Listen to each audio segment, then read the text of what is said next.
Saint Martin না গিয়ে কক্সবাজারে সেন্ট মার্টিনের মতো ফিল নিতে চাইলে চলে আসতে পারেন কক্সবাজারের ইনানিতে, যেখানে বড় বড় প্রবাল পাথর রয়েছে। ইনানি আর পাটুয়া টেকেই মেইনলি প্রবাল পাথর দেখা যায়, যা অন্য কোনো বিচে আপনি দেখতে পাবেন না। হ্যালো এভরিওয়ান, আসসালামু আলাইকুম, দিস ইজ কুবরা। এর আগের ভিডিওতে হিমছড়ি আর দরিয়ানগর ভ্রমণ আপনাদের সাথে শেয়ার করেছিলাম। আজকে শেয়ার করব ইনানি বিচ ভ্রমণ, আর ইনানি বিচের ঠিক কোন জায়গায় আপনি কায়াকিং করতে পারবেন সেটা দেখাবো। কথা না বাড়িয়ে চলে যাচ্ছি মেইন ভিডিওতে। কক্সবাজারের ডলফিন মোড় থেকে ইনানি বিচের দূরত্ব মাত্র 23 কিলোমিটার। প্রায় সব পর্যটন কেন্দ্র মেরিন ড্রাইভ রোডে হওয়াতে খুব সহজেই একদিনে একটার পর একটা পর্যটন কেন্দ্র আপনি ভ্রমণ করে নিতে পারেন। ফাইনালি চলে আসলাম ইনানিতে। এখন বাজে দিনের 12টা।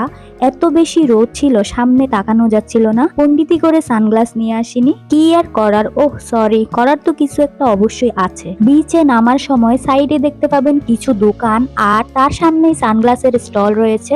আর দেরি কিসের, তাই চলে আসলাম সানগ্লাস নিতে। একটার পর একটা চোখে পরে দেখছিলাম কোনটা ভালো লাগে। ফাইনালি একটা নিয়েই নিলাম। দাম হচ্ছে মাত্র 200 টাকা। অনেক কম প্রাইস, তাই না? মানুষ লাখ টাকার সানগ্লাস পরে বাহাদুরি করে, আর আমি 200 টাকার সানগ্লাস পরে বাহাদুরি করি। আমার মূলত সান অ্যালার্জি রয়েছে, মেনলি চোখে। যাই হোক, একটু শান্তিতে ঘুরতে পারলেই হলো। সামনেই দেখতে পাচ্ছেন পুলিশ হেল্প ডেস্ক। যেহেতু আমাদের বাংলাদেশ, কখন কার খপ্পরে পড়ে যান কোনো ঠিক নেই, তাই কোনো প্রবলেম ফেস করলে এখানে জানাতে পারেন। গতবার যখন আসছিলাম তখন এই জায়গায় তেমন পানি ছিল না। সমুদ্রের পানি বেশি হওয়াতে পানির একটা শাখা সামনের দিকে চলে আসলো। এই পানিতে দেখতে পাচ্ছি অনেকগুলো নৌকা বাঁধা রয়েছে। নৌকা একটার পর একটা আসা যাওয়া করছিল। এগুলো কি মাছ ধরার নৌকা নাকি মাল পরিবহন করে, আই ডোন্ট নো।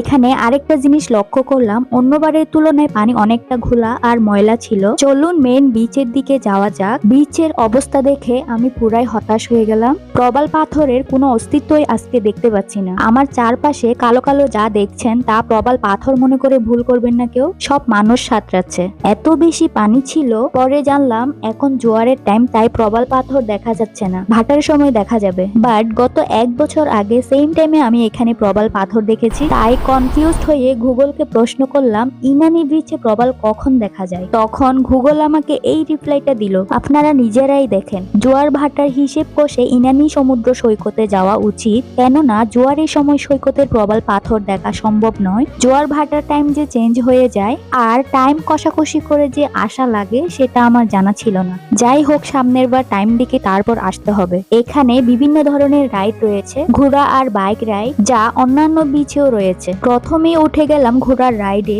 সে আমাকে সামনে কিছু দূর দেখিয়ে বলে ওই জায়গা থেকে ঘুরিয়ে নিয়ে আসা 200 টাকা, কিছুতেই দাম কমাবে না। তাকে আমি জিজ্ঞেস করছিলাম ঘোড়া যদি আমাকে নিয়ে দৌড় দেয় তখন কি করব। সে বলে দৌড় দিবে না, আমি ধরে রাখবো। এরপর উঠে গেলাম বাইক রাইডে। বাইক রাইডেও সেম দূরত্ব দেখিয়ে বলে আসা যাওয়া 200 টাকা। লোকটা আমাকে ডিরেকশন বুঝিয়ে দিচ্ছিল কিভাবে চালাতে হয়, খুব ইজি ছিল। পরে আমি নিজেই চালিয়েছি। তাছাড়া আমার মনে হয়েছে তারা দামটা সময় আর মানুষ বুঝেই বলে। এখন বাজে দুপুর 2:50, প্রায় 3টা। তাই দুপুরে লাঞ্চ করতে চলে আসলাম পেভেলস্টোন রিসোর্ট এন্ড রেস্টুরেন্টে। আমার মনে হয় না এমন কেউ আছে যারা এই রিসোর্টটি চিনে না, কারণ হচ্ছে ইনানি বিচের খুব কাছেই এই রিসোর্টটি। এই রিসোর্টে বসে আপনি বিচ দেখতে পারবেন, এতটা কাছে। আমি অর্ডার করেছি লইট্টা ফিশ ফ্রাই, সবজি আর 2 রকমের ভর্তা, বেগুন আর শুটকি ভর্তা। আমার ঝোল টাইপের কিছু খেতে মন চাচ্ছিল না, তাই সব শুকনো আইটেম অর্ডার করেছি। খাবারটা মোটামুটি ভালো ছিল। শুটকি ভর্তাটা টোটালি খাওয়া যায়নি, কারণ হচ্ছে বেশি ফুরাই ফেলাতে তিতা হয়ে গেছিল। এই খাবারগুলো আর 2টা ফ্রুটস ড্রিঙ্কস এর বিল হয়েছে 1185 টাকা। এই রিসোর্টে 4500 থেকে 6000 মধ্যে রুম পেয়ে যাবেন। 2টা ইকো কটেজও রয়েছে। বিচের একদম পাশে হওয়াতে মোটামুটি এক্সপেন্সিভ বলা চলে। এখন চলে যাব কায়াকিং করতে। ইনানি বিচ থেকে উঠেই বাম দিকে 1 কিলোমিটার দূরে রেজুকাল ব্রিজের অবস্থান। এই ব্রিজের নিচেই কায়াকিং করার ব্যবস্থা রয়েছে, তাই চলে আসলাম রেজুকাল ব্রিজের এই জায়গায়। দেখতেই পাচ্ছেন কায়াকিংয়ের অনেকগুলো নৌকা রাখা হয়েছে। ঘন্টায় পার পার্সন 500 টাকা ভাড়া।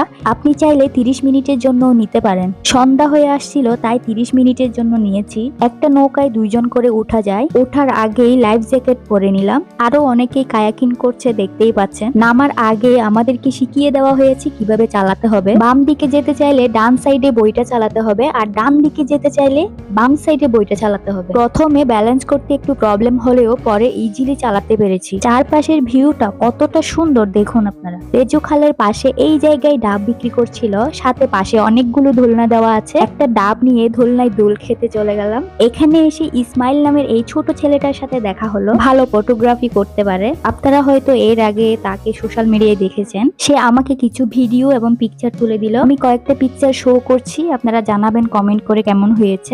আজকের মতো এইটুকু, সবাই ভালো থাকবেন, আল্লাহ হাফেজ।